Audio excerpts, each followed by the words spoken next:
Réguas ou gabarito? Esta é uma dúvida muito pertinente para quem está começando a costurar ou para quem já está dando seus primeiros passos. Qual é a diferença entre gabarito e réguas que nós podemos usar para modelagem, corte e costura? O fato é que muitas vezes quando nós começamos a costurar e desejamos modelar, o primeiro acesso que nós temos é realmente ao gabarito. No meu caso foi a mesma coisa. As minhas primeiras aulas de corte, costura e modelagem foi com gabarito. E logo no início das minhas atividades eu ganhei um conjunto deste gabarito. Aqui eu estou com um gabarito de blusa que tem frente e costa, mas no meu jogo de gabarito veio tudo. Veio calça, veio blusas, tanto infantil quanto adulto. Mas se nós não sabemos usar o gabarito, aí nós não conseguimos caminhar. Uma das coisas fundamentais para que possamos usar o gabarito é que a gente saiba primeiro verificar as medidas do manequim que nós desejamos fazer a costura.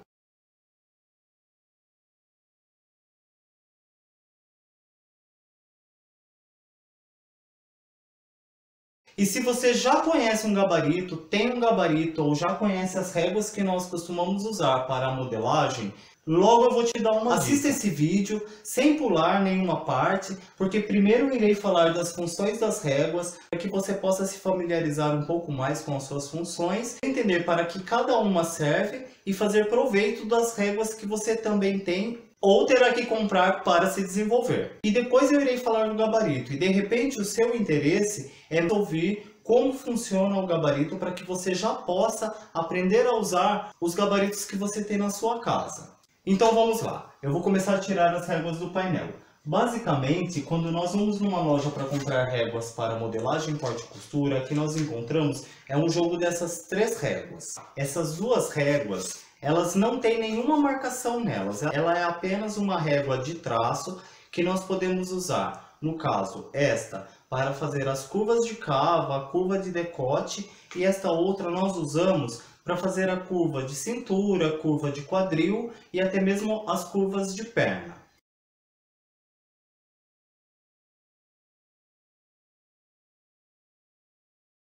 As que eu peguei são duas, com marcações em centímetro e com 30 centímetros, que é a mais comum que nós costumamos ter em casa e que nós já usamos aí no decorrer da nossa educação escolar. Mas eu também tenho essas réguas que são como essas, porém um pouco mais longas, e tem a mesma finalidade.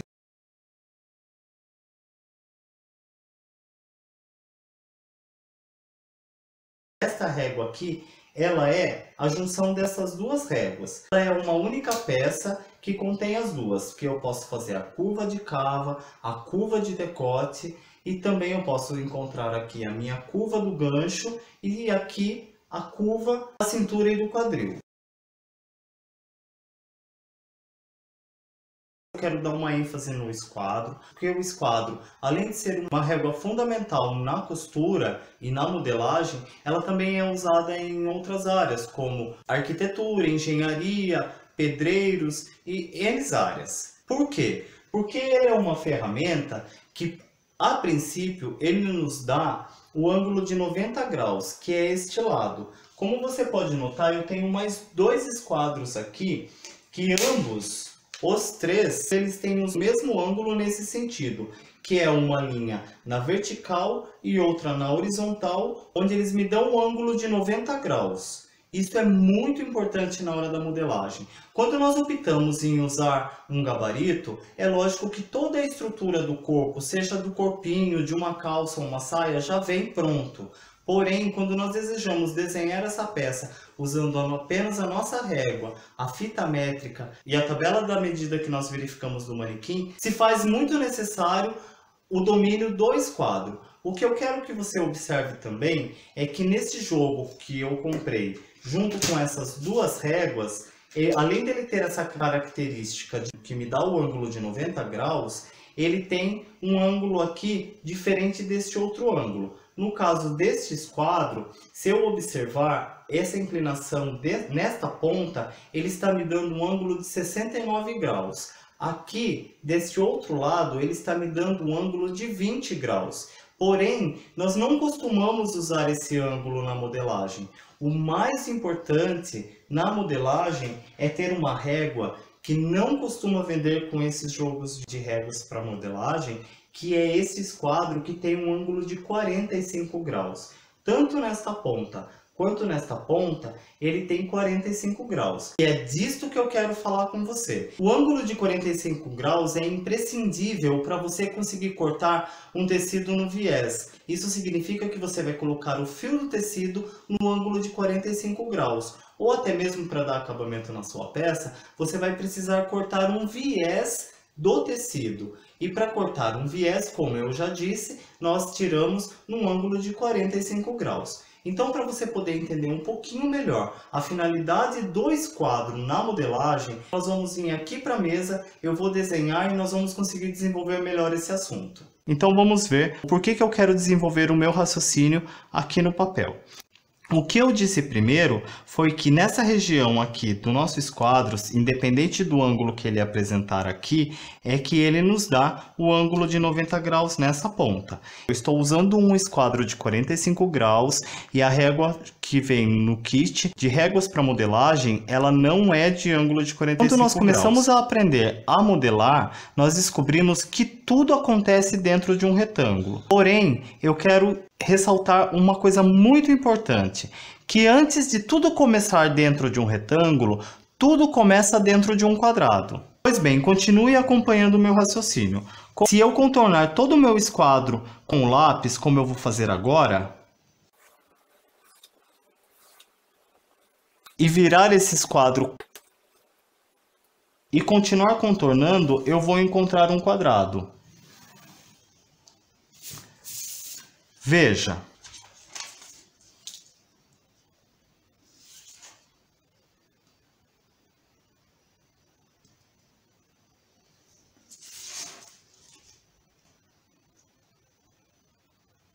Como eu disse, aqui eu tenho um quadrado e esse traço que sai desta ponta até essa ponta é o meu ângulo de 45 graus. Então, quando eu digo ângulo, é porque ele está aqui, olha. Aqui eu tenho um ângulo de 45 graus. Já nessas pontas, se eu ver desta forma, eu tenho um ângulo de 90 graus. Isso significa que o meu quadrado ele não está nem abrindo e nem fechando. Só é um quadrado se os quatro lados tiverem a mesma medida. Esta linha está paralela a esta e esta linha está paralela a esta. E dentro deste quadrado eu consigo encontrar um retângulo, que é o que nós usamos para fazer a modelagem, seja de qualquer peça que nós possamos imaginar. E o que é um retângulo? Já no retângulo muda um pouco. Por quê? Porque as linhas paralelas na vertical serão maiores do que as linhas paralelas na horizontal, ou vice-versa. Eu posso também ter um retângulo onde as linhas na horizontal sejam maiores e na vertical sejam menores. Portanto, eu vou esboçar aqui um retângulo dentro desse quadrado com 20 centímetros na sua linha vertical. Então, eu poderia pegar a minha fita métrica, marcar deste lado e também, da mesma forma, trazer a minha fita métrica para esse lado, medir os 20 centímetros e marcar deste lado. Mas, ao invés de eu fazer isso, eu também posso usar o meu ângulo de 90 graus do esquadro para resolver isso de forma rápida e eficiente. Fazendo da seguinte forma, eu venho com a minha fita métrica apenas de um lado, marco os 20 centímetros e posiciono o meu esquadro na linha vertical e puxo o meu traço.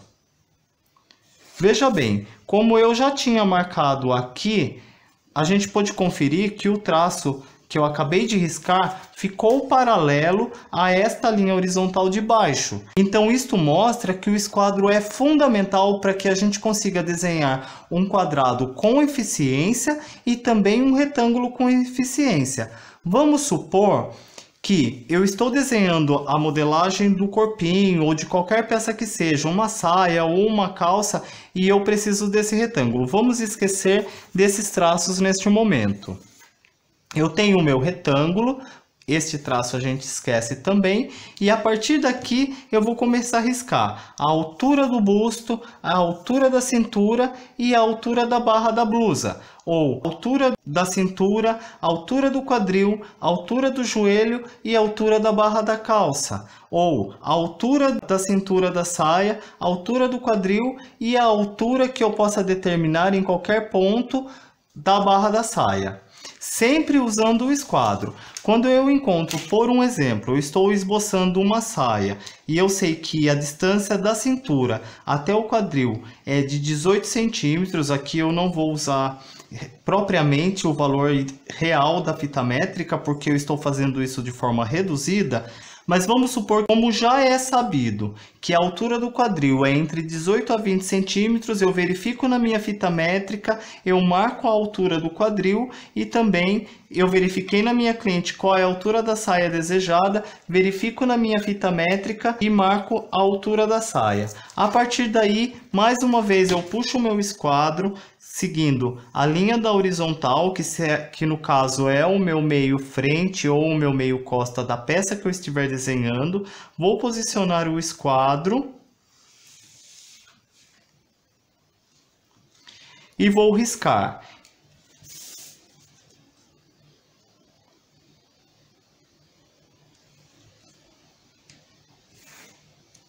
Desta forma, eu tenho confiança que as minhas linhas referente à cintura, quadril e barra, elas estão paralelas. Isso quer dizer que eu tenho as mesmas distâncias deste ponto a este ponto, quanto este ponto e este ponto, e assim sucessivamente. E é por isso que é muito importante nós aprendermos a usar o esquadro.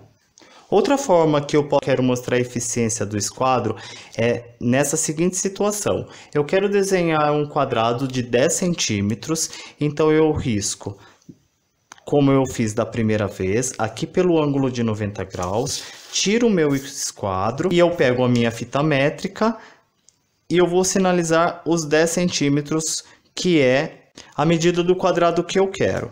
Então eu vou marcar 10 centímetros aqui e vou marcar também 10 centímetros aqui. A partir daí, eu vou usar o meu esquadro de forma eficiente para fechar esse quadrado da seguinte forma. Eu irei colocar o meu esquadro de forma invertida, porque a princípio eu usei nesta posição, agora eu irei inverter. E irei encaixar o meu esquadro neste ponto e também irei encaixar neste ponto.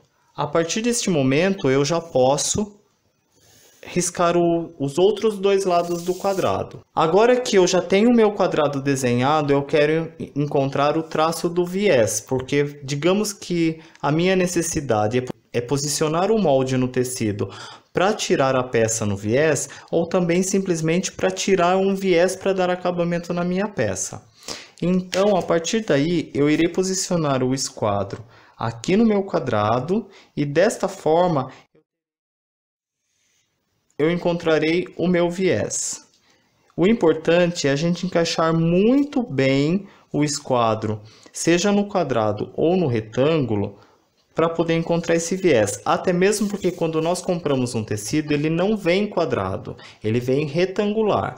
Ele vem com uma largura de 1,40, que é uma medida padrão para tecidos comerciais para fazer roupas ou artesanatos, e o comprimento desse tecido quem determina somos nós quando nós compramos. 1 metro, 2, 2,5 e por aí vai.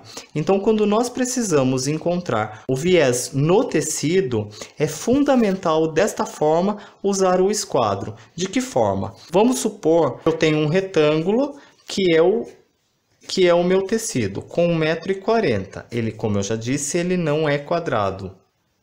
Ele só será quadrado se eu pegar essa ponta do tecido e levá-lo para cá e também ficar com 1,40 m. Então, eu consigo ter um quadrado no meu tecido.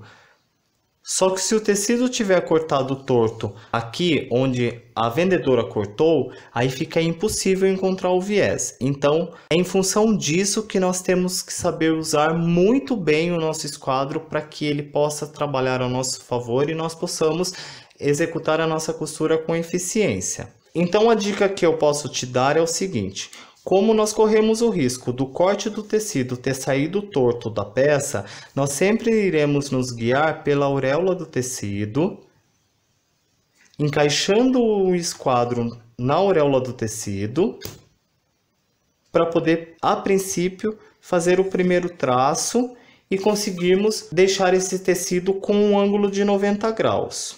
A partir do momento que nós encontramos o ângulo de 45 graus, se eu tenho uma modelagem para encaixar nesse tecido e desta forma as peças da modelagem vão ter que ser distribuídas nesse tecido, assim como eu tenho o ângulo de 45 graus central, eu também posso fazer outros traços no ângulo de 45 graus. Então, a partir deste traço do meio, eu posso andar com esse traço para o sentido que eu queira. Por quê? Porque toda vez que nós desenhamos uma modelagem, a gente sempre vai sinalizar o fio do tecido. E se não existe o fio, essa sinalização na modelagem, então nós vamos usar o meio da peça. Eu vou usar aqui o meu gabarito para que você possa entender melhor.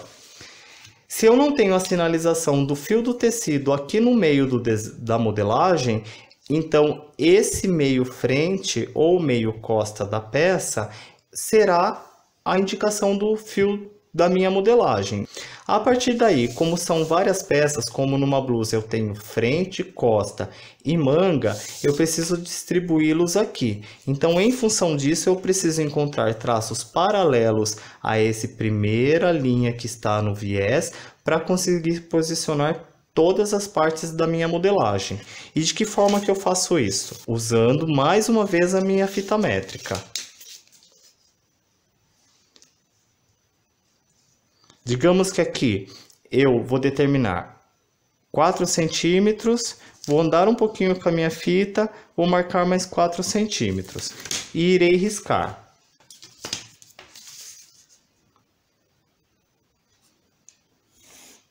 Então, independente da altura que os meus traços de 45 graus estão, ainda assim eles são traços em 45 graus. E desta forma, no viés.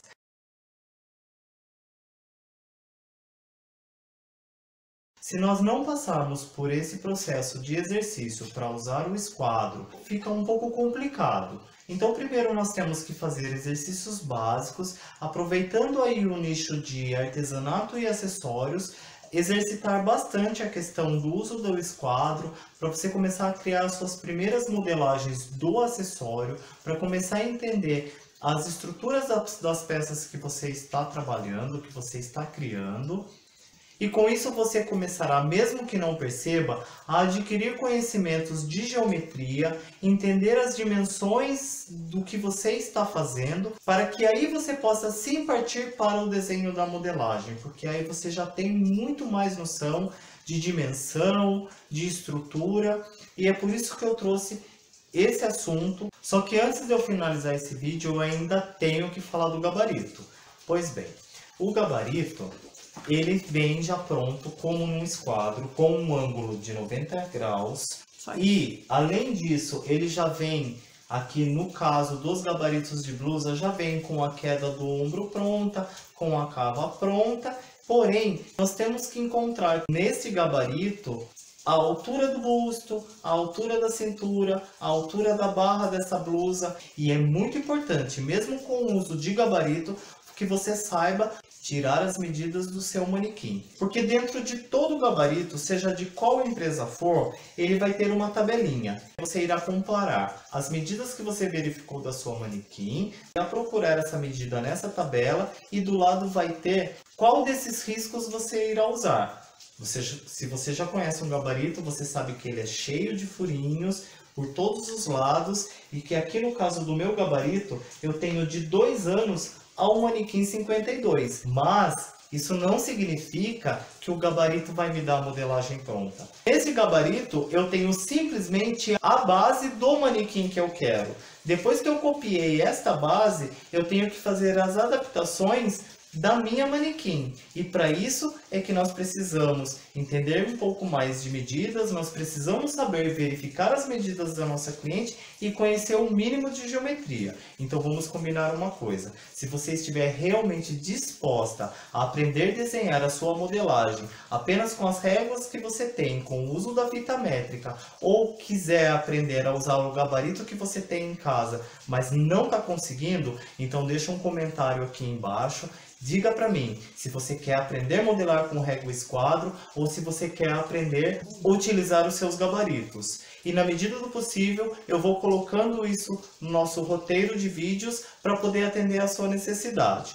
Mas, antes de tudo, o nosso objetivo aqui no Falando de Costura é, a princípio, trazer a introdução para que você comece a entender um pouco mais do universo do corte e costura, começar a entender um pouquinho mais de modelagem, e nós vamos começar a treinar com acessórios, até chegar ao ponto de podermos entrar no território de corte e costura e modelagem básico. Então eu conto com a sua participação, eu conto com a sua comunicação. Pode entrar em contato com a gente através deste número, que é o WhatsApp do Falando de Costura, e nós teremos o prazer de sempre estarmos trocando mensagem com você. E até a próxima!